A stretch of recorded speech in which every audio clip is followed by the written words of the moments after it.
I built my $100 million empire after everyone abandoned me. Now my brother, ex-husband, and in-laws are furious I put their names on a do not hire blacklist that went viral across every industry. Hello lovelies. If you haven't yet, subscribe and say hi in the comments. We'd love to know where you're watching from. Now let's get back into the story. I stared at my phone reading the text for the 5th time. We need the house back. Marcus needs it for his new family. You understand, right? Family helps family. My mother's words blurred as tears filled my eyes. This wasn't just about a house.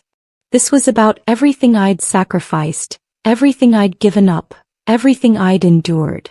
3 months ago I was Mrs. Delacroix, living in a beautiful colonial with my husband Trevor and our daughter Maya. Today I was sleeping on my best friend Janelle's couch, jobless and apparently homeless again. The house my parents gave us as a wedding gift, the one I'd renovated with my own money, the one I'd maintained while Trevor partied away our savings, they wanted it back. For Marcus, my golden child brother who'd never worked a real day in his life. Mom, I have nowhere else to go, I typed back, my hands shaking. Maya needs stability. Can we just talk about this?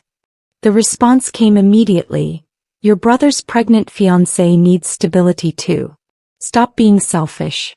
You're 37 years old. Figure it out. I felt Janelle's hand on my shoulder. Girl, you're not seriously considering this? Her voice was low, concerned. She'd witnessed the divorce proceedings, watched Trevor's family paint me as the villain while he'd been the one cheating with his assistant. If you enjoy stories about standing up to toxic family and reclaiming your power, please hit that subscribe button and turn on notifications. You won't want to miss what happens next. But I didn't know what happened next. I only knew that something inside me cracked that day. Something that had been bending for 37 years finally snapped. My childhood should have prepared me for this betrayal. Growing up in a strict religious household, I learned early that Marcus could do no wrong. When he crashed Dad's Mercedes at 19, they bought him a new Lexus. When I asked to attend an art program at 16, they said we couldn't afford it. The pattern was clear. I was the workhorse, he was the investment. Your brother has potential, my father would say, his voice always carrying that edge of finality. He needs support. You're smart, you'll be fine on your own. I graduated top of my class, put myself through community college working 3 jobs, and still sent money home when Dad's business struggled. Marcus dropped out of 2 universities, both fully paid for by our parents. I helped him move apartments 4 times in 5 years. I co-signed his first car loan when no one else would. When his startup failed, losing $50,000 of investor money, I didn't even get a thank you for the $10,000 I'd loaned him to cover his portion. Trevor seemed different when I met him at 29. Charming, attentive, from a good family. His mother, Patricia, welcomed me with open arms at first. Trevor needs a strong woman like you, she'd said at our engagement party, her smile bright and seemingly genuine. His father, Richard, was a successful businessman who promised to mentor me. The wedding was beautiful. My parents gave us the house as their gift.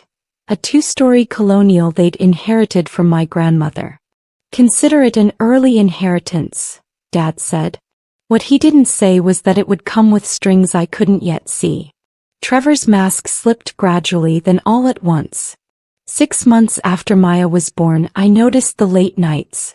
The business trips, that multiplied. His phone perpetually face down on every surface.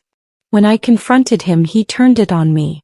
You're paranoid, suspicious, insecure, he'd say, his voice dripping with manufactured concern. This is postpartum depression talking. Maybe you should see someone. His parents reinforced his narrative. Trevor's under so much pressure providing for you both, Patricia would say during her visits, her eyes scanning my home for imperfections. Perhaps if you were more supportive, he wouldn't need to escape to the office so much. I tried harder. I dressed up for date nights he'd cancel. I cooked elaborate dinners he'd miss. I ignored the perfume on his collar, the lipstick on his shirt, the receipts for hotels in cities where he claimed to have stayed with college friends. You know those moments when you know something's true but you're too afraid to confirm it? That was my entire 7th year of marriage. Then Maya turned 8 and everything exploded. I found the messages, hundreds of them, to his assistant Simone. Not just affair messages, though there were plenty of those. These were worse. They mocked me, laughed at me, called me the ball and chain and the burden. There was a photo of them together at a restaurant where he'd told me he was at a client dinner. The caption, "Freedom tastes delicious." When I filed for divorce, his family's true nature emerged. "You're destroying our son over your insecurities," Richard said, his businessman persona replaced by cold contempt. "We'll make sure everyone knows what kind of woman you really are." The divorce proceedings were brutal. Trevor's family hired Marcus Sullivan, the best attorney in the state, known for destroying opposing spouses. My court-appointed lawyer, fresh out of law school, was immediately outmatched. They painted me as an unstable, jealous wife who'd abandoned her career and become financially dependent by choice.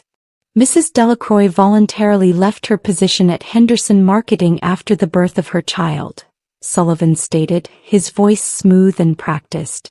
She made herself unemployable through her own decisions. Now she expects my client to subsidize her lifestyle indefinitely. What he didn't mention, Trevor had insisted I quit. "Maya needs her mother," he'd said. "My income is enough. Besides, you weren't happy there anyway, were you?" I'd believed him. I trusted him. I thought we were building something together. The judge awarded me minimal child support and nothing else.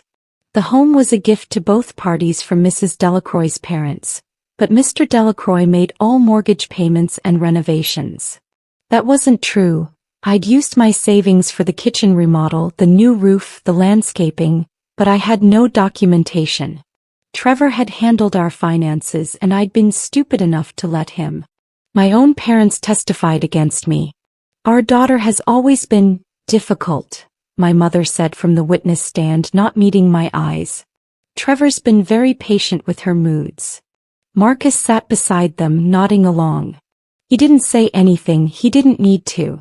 His presence was message enough. "We're not on your side."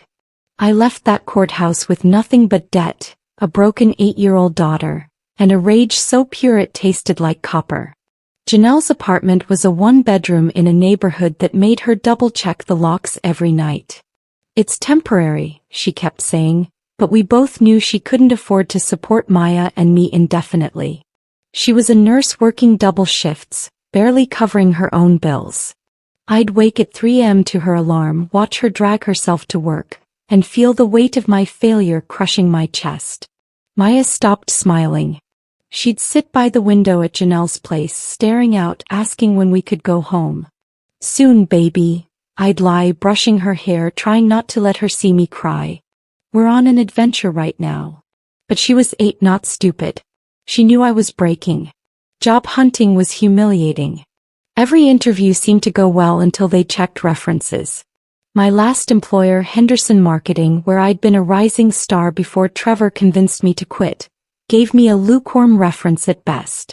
"She left us in a difficult position," my former boss said when a potential employer called.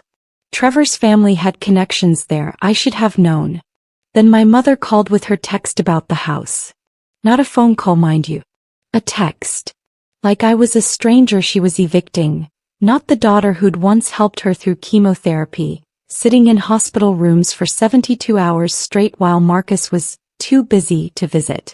"Family helps family," she'd written. The irony was suffocating. That night, after Maya fell asleep and Janelle left for her shift, I sat in the dark living room with a notebook. I wrote down every betrayal, every humiliation, every moment someone I loved had chosen cruelty over kindness. The list was 11 pages long. At the bottom I wrote, "Never again." If you're enjoying this story, please hit that like button and subscribe for more content about overcoming betrayal and building your own success. Dr. Chen's office smelled like lavender and old books. She was Maya's new school counselor, and she'd requested this meeting with a concern that made my stomach drop. I'm worried about Maya's emotional state, she said, her voice gentle but firm. She's been having trouble adjusting. I expected judgment. I got something else entirely. Dr. Chin listened as I explained our situation. The divorce, the homelessness, the isolation. When I finished, she was quiet for a moment. Then she said something that changed everything. My sister went through something similar. Lost everything in a divorce, family turned on her. Know what she did? She built something no one could take from her. What was that? I asked, exhausted and skeptical. A business. She started with $500 and a skill people needed. 10 years later, she's a millionaire. But more importantly, she's free. Dr. Chin leaned forward. What's your skill? What do you know that people will pay for? I thought about my years at Henderson Marketing before Trevor convinced me to quit. I'd been good at my job. Great, actually. I could read markets, understand consumer behavior, craft campaigns that converted. I'd doubled Henderson's client base in 2 years. Then I'd walked away from it all because my husband said he'd take care of me. Marketing, I said. Brand strategy, digital campaigns, consumer psychology. So start consulting. From Janelle's couch if you have to. You need 5 clients paying $1,000 a month each. That's rent money. Everything else builds from there. She slid a business card across her desk. This is my sister Michelle. Call her. She'll give you advice the business books won't. I stared at that card.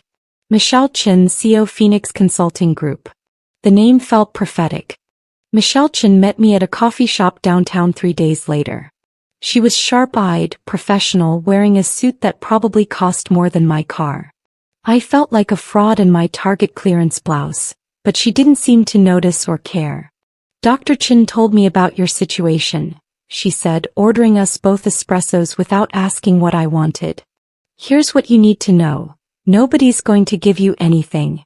You have to take it, build it, protect it. And when the people who hurt you come crawling back, and they will, you have to be strong enough to say no. She opened her laptop and showed me her company's trajectory. Started with nothing, built through referrals and relentless quality. First year I made $40,000. Barely survived. Second year $200,000. Third year 7 figures. Year 5 I was hiring the people who'd refused to hire me. How? I asked, stunned by the numbers. I was better than everyone else and I made sure people knew it. I documented everything. I delivered impossible results. I made myself indispensable. She leaned back. But here's the real secret. I cut out everyone who tried to hold me back. Family, friends, toxic clients. All of them. Created boundaries like steel walls. Over the next 3 hours, Michelle taught me things no business school covers. How to structure consulting packages. How to find clients in unconventional places. How to price high enough to be taken seriously. How to document everything for credibility. How to protect intellectual property. How to build leverage. Start with businesses too small for the big agencies but too ambitious for basic freelancers, she said. Churches, local restaurants opening second locations, personal injury lawyers who need better digital presence. They'll pay and they'll refer you if you're good. I left that meeting with a roadmap and something I hadn't felt in months. Hope. The first 3 months were brutal. I'd wake at 5 a.m., work until midnight every single day. Maya was at school, so I had those hours. Janelle's living room became my office. I built a website using a free template and every copywriting skill I'd ever learned. I called every small business owner I could find, offered free audits of their marketing, converted 10% of them to paying clients. My first client was a family-owned restaurant struggling with online orders. I charged them $1,200 to rebuild their digital presence. They paid up front. Michelle had taught me that. I delivered in 2 weeks. Their online orders tripled in month 1. They referred me to their supplier who referred me to 3 other restaurants. Suddenly I had 7 clients, $8,000 in monthly recurring revenue and a reputation. But the real growth came from an unexpected place. One of my restaurant clients was catering an event for a mid-sized tech company. The CEO saw my work on their website and asked who built it. That conversation led to a $15,000 contract for a complete rebranding. I hired 2 freelancers to help me deliver, paid them well, finished ahead of schedule. The CEO introduced me to 4 other tech companies. 6 months after Dr. Chen's intervention, I moved Maya and myself into a modest 2-bedroom apartment. Nothing fancy, but it was ours. Maya had her own room for the first time since the divorce. She hung up posters and arranged her stuffed animals and smiled. Actually smiled, for the first time in half a year. Janelle cried when we moved out. "I'm so proud of you," she said, hugging me tight. "You did this yourself. Remember that." I was making $30,000 a month now. My business, Apex Marketing Solutions, had 17 clients. I'd incorporated, hired a bookkeeper, and started building something real. Year 2 was exponential. A tech CEO I'd helped introduced me to his venture capitalist friends. Suddenly I wasn't just doing marketing, I was helping startups build entire brands from scratch. I was in boardrooms, pitch meetings, strategy sessions. I hired 5 full-time employees, all women who'd been overlooked by bigger agencies. We were lean, hungry, and better than the competition. By year 3, Apex Marketing Solutions had 40 employees and clients across 12 industries. We'd expanded into brand consulting, market research, and digital transformation. Revenue hit $40 million. I bought a house, not huge but in an excellent school district. Maya joined the debate team, made friends, stopped asking about her father. Trevor called once during this period. "I heard you're doing well," he said, his voice careful, measured. "I was thinking maybe we could revisit the custody arrangement. Maya should spend more time with her father." "You haven't called her in 14 months, I said, my voice ice. "The answer is no." I hung up. He didn't call again. My parents reached out through Marcus. "Mom and Dad want to reconnect," he texted. "They're proud of what you've built. Family should stick together." I blocked his number. Year 4 was the turning point. A Fortune 500 company hired us to overhaul their entire consumer brand after a PR crisis. The contract was worth $18 million. We delivered results that exceeded their projections. They became our flagship case study. Other Fortune 500s came calling. We were selective, strategic, premium priced. By year 4's end, Apex was valued at $90 million. I was attending conferences, speaking on panels, being interviewed for business publications. Industry leaders knew my name. And slowly, carefully, I was building something else. A network of professionals who shared information about toxic, unreliable people to avoid hiring. It started innocuously enough. I was at a leadership conference in Chicago, networking at the hotel bar with other agency owners. A woman named Victoria was complaining about a disastrous hire. Guy had an impressive resume, great interview, then just disappeared. Left us hanging on 3 client projects. Ghosted everyone. "What was his name?" another owner asked. "Marcus Thornton." My brother's name hit me like cold water. "Marcus Thornton from the suburbs?" I asked carefully. "Late 30s. Talks about his entrepreneur experience?" Victoria's eyes widened. "Yes. You know him." I could have stayed silent. Could have let it go. Instead I said, "He's my brother. And I can tell you exactly why you shouldn't have hired him." I told them everything. The failed startups, the unpaid debts, the pattern of grand promises and zero follow-through. That conversation sparked something. Other owners started sharing names of problem employees, con artists, serial workplace harassers who just moved from company to company. "Someone should create a database," Victoria said. "Not public but vetted. Practed. A way for good companies to avoid making expensive mistakes." "I'll do it," I heard myself say. 3 months later, the Accountability Network was born. Invitation-only, verified members, strict protocols for submission and review. Companies could flag individuals with documented evidence of workplace misconduct, fraud, harassment, or gross negligence. It wasn't about revenge, it was about protection. Every entry required documentation, verification, and review by our board. I submitted the first entries myself. Trevor Delacroix, documented evidence of embezzlement from joint accounts during marriage. Marcus Thornton, pattern of abandoned business ventures and unpaid debts. Patricia and Richard Delacroix, documented evidence of witness manipulation during court proceedings. The network grew faster than I anticipated. 500 companies joined in year 1. Then 1,000. Then 5,000. Marcus called me for the first time in 4 years. "What the hell did you do?" he screamed into the phone. No greeting, no preamble. "I've been rejected from 6 jobs in 3 months. 6. And they all gave the same vague answer about concerns from background verification. "This is you, isn't it?" "Hello, Marcus," I said calmly. I was in my corner office looking out over the city skyline. "I have no idea what you're talking about. You created some kind of blacklist. Don't lie to me. I heard about it from someone in the industry. They wouldn't give me details, but they said major companies are using it. My name is on it, isn't it? If your name is on a professional accountability database, it's because your professional conduct warranted it," I said. "Companies have a right to protect themselves from bad hires. You're destroying my life." His voice cracked with genuine panic. "I have a baby now. I need to provide for my family. How dare you? How dare I?" I stood up, my voice still controlled but hardening. "You sat in that courtroom and watched them destroy me. You took the house I renovated. You never once asked if Maya and I were okay. You made your choices, Marcus. These are the consequences." He hung up on me. Then my mother called. Then my father.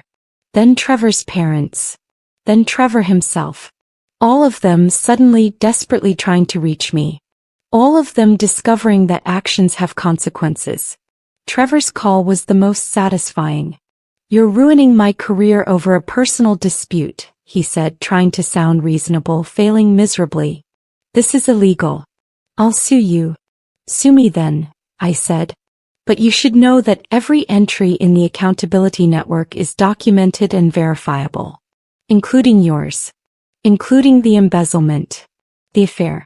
The witness coaching you and your parents did. Sue me, Trevor. Discover exactly how much evidence I have." He didn't sue. The accountability network went viral 6 months after my family discovered it. A business journalist wrote an exposé titled, "The Secret Blacklist Protecting Companies from Bad Employees." The article was sympathetic to the network's mission but raised questions about due process, privacy, and potential misuse. I agreed to an interview. "This isn't about revenge," I told the journalist, a sharp-minded woman named Keisha Washington. "It's about accountability. For too long, toxic people have moved from company to company, leaving destruction in their wake. They rely on privacy laws and fear of litigation to keep operating. We're simply sharing documented truth between verified professionals." "But who verifies the truth?" Keisha asked. "What if someone submits false information?" "We have a rigorous review process. Every submission requires documentation. Court records, witness statements, financial records, police reports. We have a board of employment law attorneys who review every entry. And subjects can appeal with their own evidence. It's more thorough than most companies' internal background checks." The article came out and the response was explosive. Half the business world praised the network as overdue accountability. The other half condemned it as vigilante justice. Trevor appeared on a local news segment, claiming he was an innocent victim of a vindictive ex-wife. My lawyers sent him a cease and desist within hours. Then Marcus went public. He gave an interview to an online publication playing the victim. "My sister created this blacklist because of a family dispute," he claimed. "She's using her business success as a weapon against her own family. I've been unemployed for 8 months because of her." The publication didn't do their due diligence. They didn't check his history, didn't verify his claims, didn't contact me for comment before publishing. I sued them for defamation. During discovery, we submitted Marcus's entire professional history. The failed businesses, the debts, the lawsuits from former partners. The publication settled, issued a retraction, and suddenly Marcus looked like exactly what he was. A con artist playing victim. Maya graduated high school with honors last month. She's heading to a prestigious university in the fall, full scholarship. She wants to study law, specifically family law. I want to help people like us, she told me. The ones who get destroyed in courtrooms because they can't afford good lawyers. My business just crossed the $100 million valuation mark. I own it outright. No investors, no board to answer to, no one who can take it from me. The Accountability Network has 20,000 member companies now. It's changed hiring practices across multiple industries, and yes, some toxic people can't find work anymore. I don't lose sleep over that. My father is dying. Liver failure. My mother called me yesterday crying. Please come see him, she begged. He wants to make things right before. She couldn't finish. I thought about going. I thought about forgiveness, about closure, about being the bigger person. Then I remembered 8-year-old Maya staring out Janelle's window, asking when we could go home. I remembered sleeping on that couch, broken while my parents gave my house to Marcus. I remembered them testifying against me in court. I hope he finds peace, I told my mother. But I won't be there. You made your choice about what family means. I made mine. She sobbed. You've become so cold. So hard. This isn't the daughter I raised. No, I agreed. The daughter you raised would have forgiven you. Would have come running back. Would have accepted scraps and called it love. She died on Janelle's couch 4 years ago. The woman I am now? She's the one who survived you. I hung up. Blocked the number. And I felt nothing. Not anger, not pain, not triumph. Just the quiet knowledge that some bridges are meant to burn, and that's okay. That night, Maya and I had dinner at our favorite restaurant. The first one I'd ever helped as a client. Mom, she said, are you okay? With Grandpa being sick and everything? I am, baby. I really am. Good, she said firmly. They don't deserve you. They never did. My phone buzzed. A message from Victoria, my colleague from that Chicago conference. Another company just joined the network. We're changing the industry. Thank you for having the courage to start this. I didn't build this empire for revenge. I built it for survival. But if my survival meant that toxic people finally faced consequences, if it meant that other people wouldn't suffer what I suffered, that was justice, not revenge. My father died without ever hearing from me again. I didn't attend the funeral. Marcus sent me a vicious email calling me heartless. I didn't respond. My mother tried reaching out through Dr. Chin, who firmly declined to be their intermediary. Success isn't about making everyone love you. It's about making sure the people who hurt you can never do it again.